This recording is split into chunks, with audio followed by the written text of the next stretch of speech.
Et on termine donc avec Mathieu Collas. Salut Mathieu. Salut Stéphane. Fondateur de StarZ Data.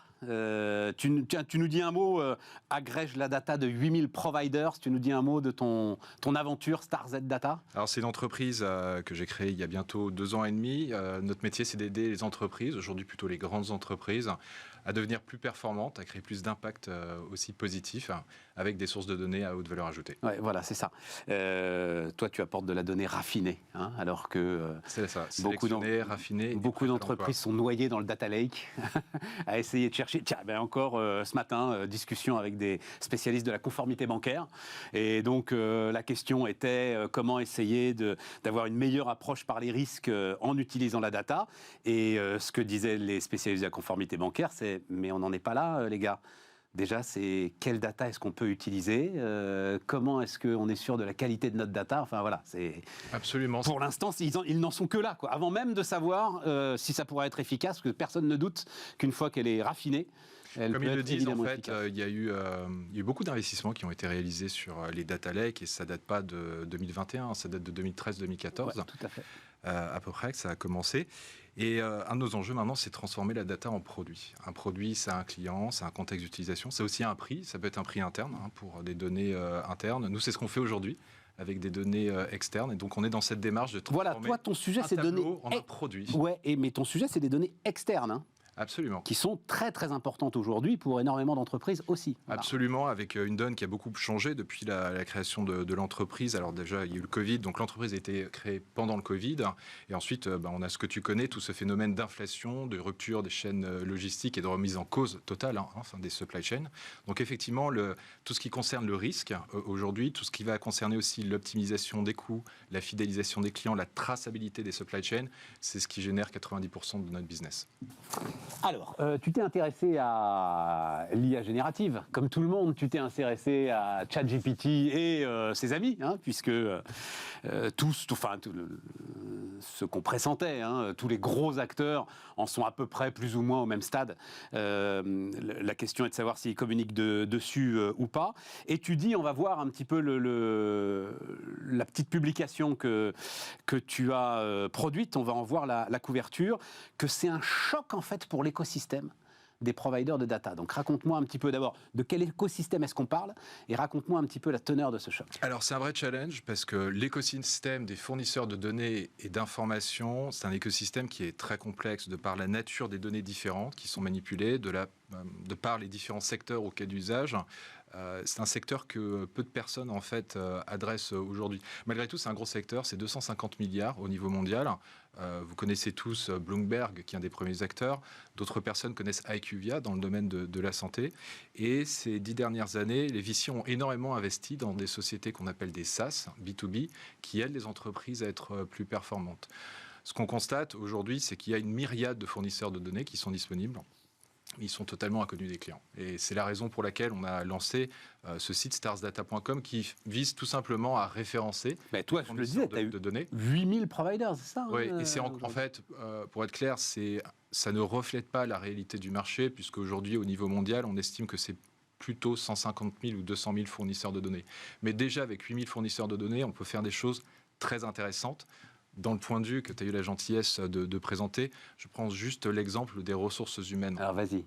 Alors, aujourd'hui, beaucoup de gens, enfin en tout cas aux directions des ressources humaines, connaissent Mercer RH, qui est présent sur l'activité de la prévoyance. Alors raconte-moi ce que c'est, parce que moi je ne connais pas. Donc, tu ne connais pas non. Mercer RH, c'est une société qui va accompagner les départements de ressources humaines, qui va les conseiller et qui va notamment prendre en charge toute la relation avec les mutuelles, les programmes de prévoyance, etc. D'accord. Pour apporter ce conseil, ils ont besoin d'en savoir énormément sur les ressources humaines.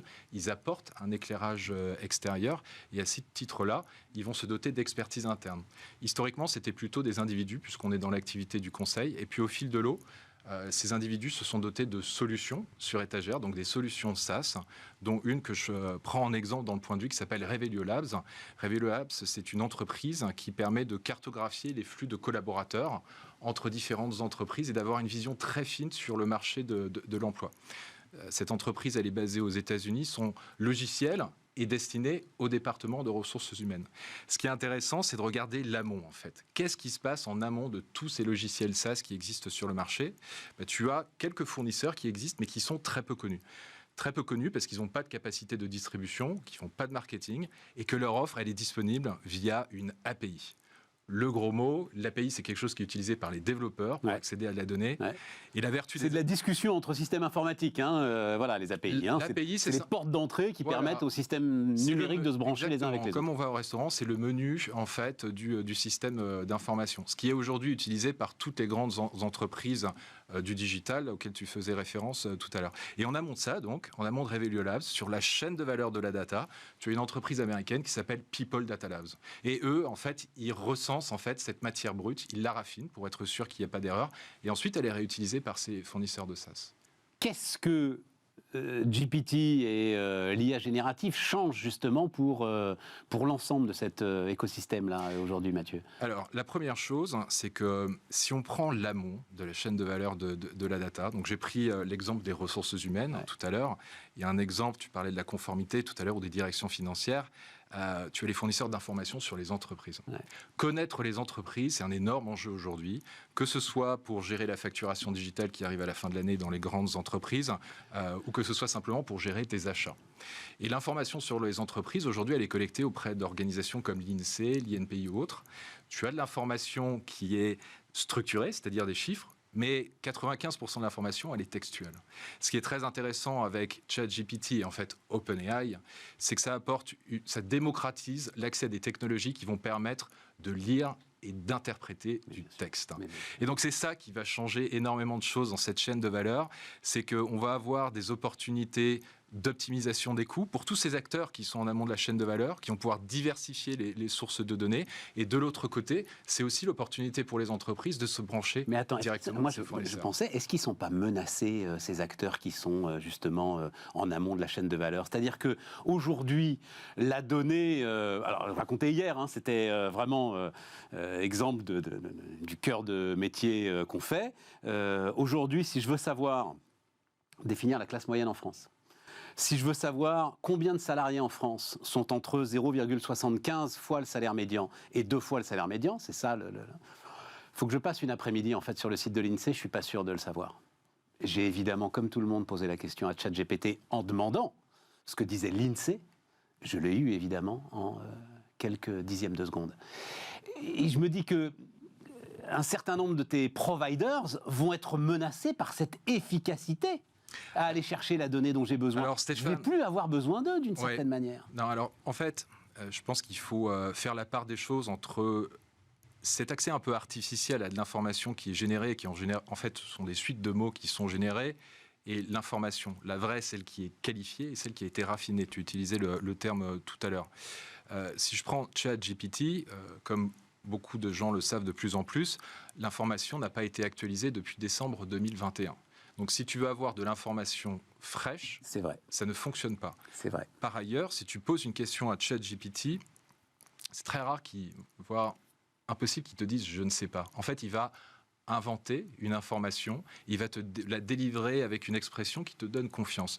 Donc aujourd'hui, une des problématiques qu'on a, c'est de certifier qu'une information est valide. Et d'où l'enjeu pour tous les acteurs de la chaîne qui sont en amont ou au milieu de s'appuyer sur des sources d'informations qui ont été vérifiées. On va avoir une démultiplication aujourd'hui de... mais c'est pour ça que dans le cœur de la question, l'exemple que je te donnais, j'ai bien dit selon l'INSEE. C'est-à-dire, je dis selon l'INSEE dans la question. Je pense qu'effectivement, c'est fondamental. Alors peut-être deux perspectives sur ChatGPT, alors ces technologies qui ressemblent à ChatGPT qu'on appelle les LLM.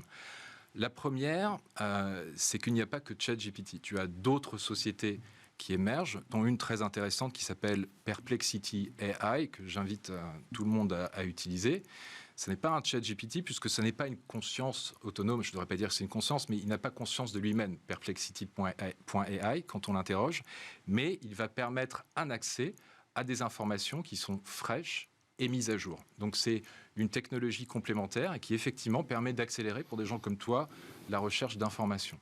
Maintenant, pour les entreprises et en particulier pour les grandes entreprises, il y a une petite révolution qui se profile et sur laquelle nous, on travaille, notamment avec les directions financières, c'est de fournir une interface textuelle pour accéder à de l'information complexe, très structurée, que tu retrouves directement dans les bases de l'INSEE, mais Tout à avec fait. une après-midi de travail. Ouais. Donc la petite révolution qu'on est en train de préparer, c'est d'utiliser ces technologies d'interface avec des machines pour interroger des bases de données. Et donc, plutôt que d'appeler le département contrôle de gestion pour faire une requête sur la base de données interne ou externe, j'utilise une interface dans laquelle je pose une question et je vais pouvoir dialoguer directement avec la base de données. Pour le dire, elle te transforme un tableau Excel en document Word. Exactement. Exact. Voilà, c'est ça. Exactement. Ouais. C'est ça. Ce qui ne réglera pas le problème de celui qui a rempli le tableau Excel, qui est l'un des problèmes de base aujourd'hui de la data. Est-ce que celui qui est le premier émetteur de la data fait bien son boulot en conscience et en ayant conscience des enjeux, enfin, c'est ton job, en ayant conscience des enjeux qu'il va y avoir derrière la micro-data qu'il croit rentrer dans le système sans grande importance, alors qu'en fait, voilà, une fois agrégée, elle va en avoir énormément. Mais c'est très intéressant. Donc, Et ça, c'est avec des systèmes comparables que tu vas faire ça. Quand on tue par système comparable à l'IA générative dont on parle avec passion depuis maintenant 6 mois. L'IA générative est juste une brique. Enfin, nous-mêmes, on réutilise des briques même pour produire du contenu textuel, puisque, comme tu le sais, on traite une matière sur laquelle il faut faire énormément d'acculturation. Donc aujourd'hui, on s'aide de l'outil d'IA générative pour pouvoir générer ces contenus et faire en sorte que l'information soit comprise facilement par nos clients et nos utilisateurs.